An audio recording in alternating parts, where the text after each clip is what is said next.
Real short point today. It's something that came up in a discussion I was having yesterday, and partially touches on the previous video's topic in terms of some business-related things, but absolutely game development or creative person oriented as well.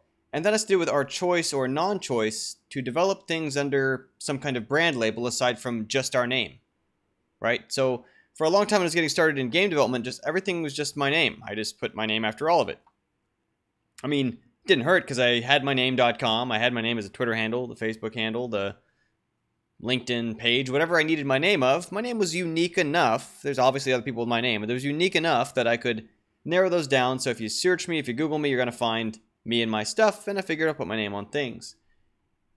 And for the longest time, I couldn't understand why people would work under other labels than themselves. I knew sometimes someone would start a company and then want to sell that company.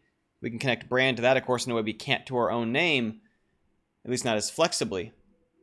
But what I eventually figured out actually came from when I needed different URLs for things. When I would run some sort of project or run a blog or do my experimental gameplay projects, and I'd come up with a different domain for it. Interaction artist, hobby game dev, there's a few others in there, game devs like you. What I would find was that what that gave me was an easier time shedding it like a snakeskin. That I could move on from it more discreetly than if I just put my name on everything. That when my name's on things, like my name's not going to change. I'm not leaving behind my name, at least no current plans to. But it is entirely possible for me to say, oh, Hobby Game Dev was my blog for 6 years. I no longer do that. That's not what I hear somebody do anymore. If I say that Interaction Artist was the experimental gameplay project sequence that I did, the nightly prototypes, I can refer to that as its own batch of things, set of ideas, approaches, as a different phase of my life that's in the past. That any one of these things becomes easier for me to talk about what Gamketo is or isn't, separate from who I am, who I'll always be, who I've been, or from other past projects, how Gamketo is different from Hobby Game Dev. And so in just the same way as when we work on building a game, there's power in giving that game a name, not only for recognition, not only to imply something about it, but also just because it allows us to be clear, oh, no, you're thinking of that other game I worked on. Now I'm doing this new project. When we work under a brand, it allows us to have maybe easier shifts between phases or eras of our personal focus and the kind of stuff that we do.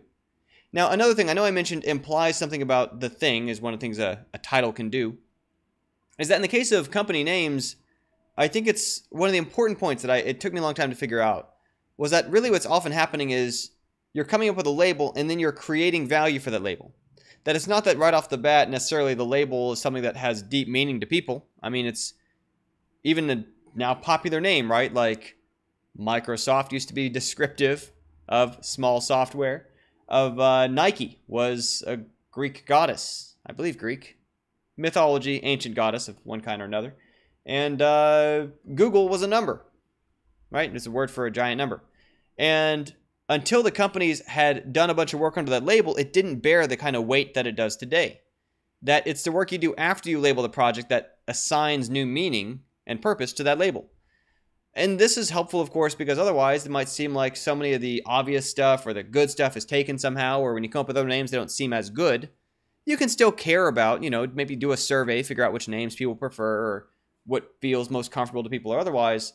But thereafter, it's really the work comes into how do I create meaning to go with that label that I decided. And that's why oftentimes you'll see companies with arbitrary names or names that are juxtapositions of other words that only partially apply, etc. So that's it for today. Just to consider that if you've never tried working under a label of some kind or another, I mean, you don't want to get lost down this deep rabbit's hole of like, before you do anything, you've got to get the perfect logo and get the perfect brand sort of mood board, whatever. At a certain scale, sometimes those can be real investments for a big company. At a smaller scale, right, I worked under Gamketo for a long time before I developed the logo for it. That was less important than getting the work going. I worked for a long time actually under what became Gamketo for a while before I shifted and rebranded to Gamketo. That's part of my move out to California from Georgia.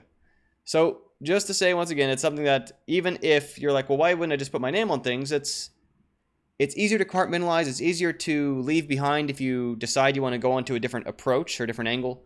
And, I think looking back on my career, it's much easier to phase things by the labels that I've eventually accidentally found myself working under than it would be if it was just one long blur of stuff with my name under it. So that's putting it up for consideration. That's all for today. I'll, of course, have another video for y'all tomorrow. Thanks for following along, as always. And I'd be curious to hear down below in the comments if you've named a company, if you've named a brand you work under, if you've just any kind of label you've worked on, even if not for games, right? Maybe it's your music band group or your whatever you like to write under, if you have a pseudonym. Be curious to hear that down below. And also maybe curiosity of like, how'd you come up with it? What did it mean to you at the time? And how did you, if relevant, how did you try to create some new specific meaning around it? Thanks so much once again. Bye for now.